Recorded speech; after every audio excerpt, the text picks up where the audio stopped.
ফুরফুরা শরীফ বাংলার অন্যতম একটি ধর্মীয় স্থান। সারা পৃথিবীর ধর্মপ্রাণ মুসলিমদের কাছে এই মাজার অত্যন্ত পবিত্র স্থান। ফুরফুরা শরীফের প্রতিষ্ঠাতা দাদা হুজুর তার প্রতিষ্ঠার পর প্রতি বছর 21, 22 ও 23 ফাল্গুন 3 দিন ব্যাপী এক ধর্মীয় সভার আয়োজন করতেন। সেই সভায় দেশ বিদেশের সকল ধর্মপ্রাণ মুসলিম ব্যক্তিরা এসে মিলতেন একসঙ্গে। তার মৃত্যুর এত বছর পরও বদলায়নি সেই রীতি। আজও তার অনুগামীরা তার ঐতিহ্য বয়ে নিয়ে চলা ধর্মপ্রাণ দাদা হুজুরকে বাঁচিয়ে রেখেছেন তাদের কাজের মাধ্যমে। প্রতি বছরের মতো এই বছরও গত 21, 22 ও 23 ফাল্গুন উদযাপন করা হলো ইসালে সওয়াব। এই অনুষ্ঠান থেকে বর্তমান সরকারের প্রতি ক্ষোভ উগরে দিলেন আব্বাস সিদ্দিকী সহ আরো অনেকে। তাদের দাবি, অন্যান্য ধর্মীয় স্থানগুলিতে পশ্চিমবঙ্গ সরকার যে পরিমাণ অনুদান দেন তার সিকিভাগও দেওয়া হয় না ফুরফুরা শরীফকে। এমনটাই দাবি আইএসএফ নেতা ও ফুরফুরার একনিষ্ঠ কর্মী পীরজাদা আব্বাস সিদ্দিকীর। সরকারের পক্ষ থেকে আমরা জিরো, ফুরফুরা শরীফ জিরো অনুদান পাই। যেভাবে অন্যান্য তীর্থভূমিতে দেন, সেই তীর্থভূমিকে যে সহযোগিতা করেন, এতে সরকারকে যেমন সাধুবাদ জানাচ্ছি, তেমন ফুরফুরা শরীফকে এত অবহেলা করার পিছনে আমি মনে করি ফুরফুরা শরীফ মুসলমানদের, কিন্তু দাদা হুজুর শুধু মুসলমানদের নয়, স্বাধীনতা সংগ্রামী। হয়তো সরকার এটা জানে না, এটা দুর্ভাগ্যজনক। তেনার জানা দরকার, তিনি যেমন মুসলমানদের ধর্মগুরু, তেমন তিনি ফ্রিডম ফাইটার, স্বাধীনতা সংগ্রামী। তাই তিনার দরবারে যেভাবে বাংলার মানুষ আসে, আর যারাই আসে তারা বর্তমান সরকারকে এবারে তো 28% দুহাত ভরে দিয়েছে, জান খুলে ভোট দিয়েছে। তারপরও সরকার ফুরফুরা শরীফে 0% সহযোগিতা করে। ব্যক্তিগত 2-4 জনের সঙ্গে সম্পর্ক থাকতে পারে, ভেতর থেকে কিছু লেনদেন থাকতে পারে, সে বিষয়ে আমার জানা নেই ভাই। আমি সেই বিষয়ে কোনো মন্তব্য করতেও রাজি নয়। কিন্তু ফুরফুরা শরীফের যে ঐতিহাসিক ইসালে সওয়াব, যেভাবে অন্যান্য তীর্থভূমিতে সরকার সহযোগিতা করে, এটা অবশ্যই করা দরকার এবং সেটা খুবই প্রশংসনীয়। মানুষের সহযোগিতা করে সরকার। ফুরফুরার বেলায় কিন্তু সরকার 0%। কারণ আমি কিছু খুঁজে পাইনি, আমি একটাই কারণ দেখছি, মুসলমান আসে তাই। এ বিষয়ে পীরজাদা সাফেরি সিদ্দিকীর বক্তব্য, সরকার যদিও বা অনুদান দেয়, সেই টাকা পঞ্চায়েত প্রধান কারচুপি করছেন। এমনই চাঞ্চল্যকর দাবি ফুরফুরা থেকে। কেন ফুরফুরার সমস্ত পীরজাদাদেরকে নিয়ে আপনারা একটা জনমত গড়ে তুলতে পারছেন না? দেখেন, সব থেকে বড় জিনিস হচ্ছে ভাই, এখানে কিনা বেচার সিস্টেমটা এসে গেছে, বিশেষ করে দালালি সিস্টেমটা এসে গেছে। আমরা কোনো পার্টির দালালি নয়। গত পরশুদিন 20 ফাল্গুন যখন কোনো মানুষ, কোনো একজন ব্যক্তি যখন বাইট দিয়েছে, আমরা এর আগে আমার একটা ভাই যখন বাইট দিয়েছিল যে হসপিটালে আপনার ইসাল সাহেবে কোটি কোটি মানুষ আসবে, তাদের সুবিধার জন্য বেড নাই।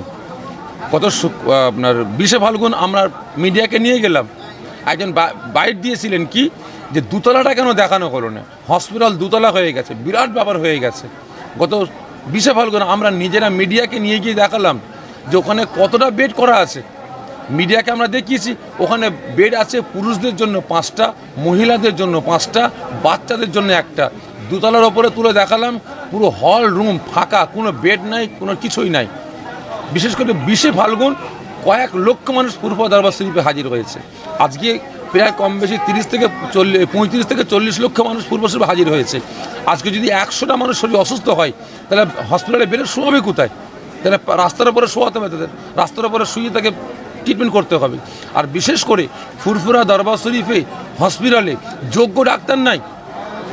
আজকে দীর্ঘদিন কয়েক বছর ধরে, বিশেষ করে করোনাকালে একটা ডাক্তার দিয়েছে অ্যাবনর্মাল পাগল ডাক্তার দিয়েছে, সে ট্রিটমেন্ট করতে পারছে না। আমি নিজে গিয়েছিলাম যাচাই করার জন্য। একজন মানুষ এসে আমাকে বলছে যে ভাইজান, হসপিটালে গেলাম, একটা ভালো মানুষ পেটে যন্ত্রণা হয়েছে, তাকে ডাক্তার বেডে শুইয়ে রেখে দিয়েছে। তখন নার্সরা বলছে, স্যার পেটে যন্ত্রণা হয়েছে, আপনি কেন ভর্তি নিয়ে নিলেন? তখন ডাক্তার বলছে, নিমামা থেকে কানামামা হলো, হসপিটালে ভর্তি থাক। যোগ্য ডাক্তার হসপিটালে নাই। সামগ্রিক অনুষ্ঠান নিয়ে বক্তব্য রাখেন সকল অনুগামীরা। কি বলছেন তারা ফুরফুরা থেকে, শুনবো। আসসালামু আলাইকুম রহমতুল্লাহি বারাকাতুহু। সর্বপ্রথম ফুরফুরা দরবার শরীফের পক্ষ হইতে অশেষ ধন্যবাদ সকলকে জানাচ্ছি।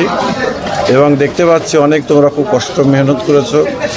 বিশেষ করে মুজাদ্দেদে জামান পীর আবু বকর সিদ্দিক রহমতুল্লাহ আলাইকে তানার প্রতিষ্ঠিত ইসালে সওয়াব, বিশেষ করে ফুরফুরা শরীফ মুজাদ্দেদে জামান দাদা হুজুর কিবলা নীতি আদর্শটাই ছিল খিদমতে খালক তাহফুজে দিন। এই তাহফুজে দিনের জন্য উনি দেশ বিদেশ থেকে এই তারিখে বহুত আলেম ওলামারা আসতেন।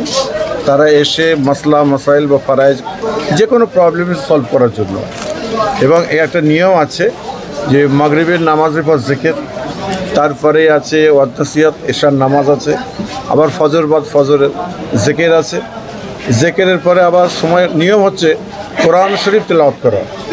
আজকে বাংলার মানুষ যারা এসছেন, আমি আপনাদের টিভির মাধ্যমে বলে দিতে চাইছি, এটা আমি প্রত্যেককে জানিয়ে দিতে চাইছি যে আজকে যারা এসেছেন ফুরফুরা শরীফে, যদি সময় না পান, সময় না পাওয়ার পূর্বে পর্যন্ত বলছি, আপনারা বাড়িতে গিয়েও কিছু কোরআন তেলাওয়াত করে পীর আবু বকর সিদ্দিক এবং কুল মোমেন মোমেনাতের নামে সরসারি করা, এইটা হলো মূল উদ্দেশ্য। দ্বিতীয় নম্বর হলো দাদা হুজুর কেবলা রহমতুল্লাহ আলাইহি, তিনি যে বিংশ শতাব্দীর মুজাদ্দেদ ছিলেন, সেই মুজাদ্দেদ কিন্তু এখনও পর্যন্ত অন্য কারোর নামে আসছে না। তারই জন্য আমরা এখনও বলবো যে মুজাদ্দেদ জামান পীর আবু বকর সিদ্দিক রহমতুল্লাহ আলাইহি, 1000 বছর মুজাদ্দেদ মুজাদ্দেদ সানি রহমতুল্লাহ আলাইহি পরে ওনার যে স্থান আল্লাহ পাক এখনও কবুলিয়াত রেখেছেন।